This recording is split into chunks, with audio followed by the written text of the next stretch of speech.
अब question number 8 देखो क्या है, बोला है इफ आइदर ए 0 और बी 0, तो जाहिर सी बात है ए क्रॉस बी जो है वो 0 होता है। ठीक है, सीधी बात है, अगर ए को 0 करोगे 0 ही आएगा। बोला कन्वर्स इसका ट्रू होगा क्या? कन्वर्स का मतलब ये होता है कि अगर तुम्हें कोई ए क्रॉस बी दे दे 0, तो क्या तुम ये बोलोगे कि ए 0 है और बी 0 है तभी ये 0 आएगा?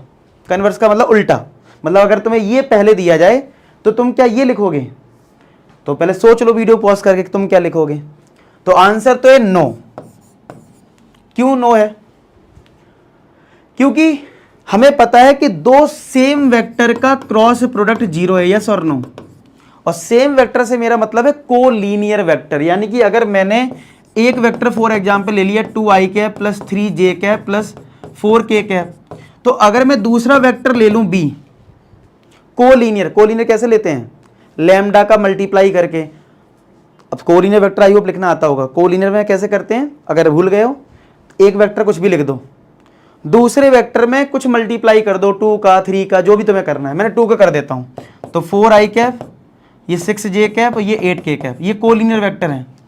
अगर अब तुम इनका क्रॉस प्रोडक्ट करोगे वो 0 ही आ रहा होगा। तो क्या ये दोनों 0 वेक्टर हैं? नहीं है ना, इसीलिए ये लिखा था इज कन्वर्स ट्रू, तो नो। और जस्टिफाई और एग्जाम्पल, तो हमने एग्जाम्पल ये ले दिया। ठीक है, तो यानी कभी भी अगर दो वेक्टर का क्रॉस प्रोडक्ट 0 कहीं दिखाना हो तो कोलीनियर वेक्टर आप ले लेना। ठीक है।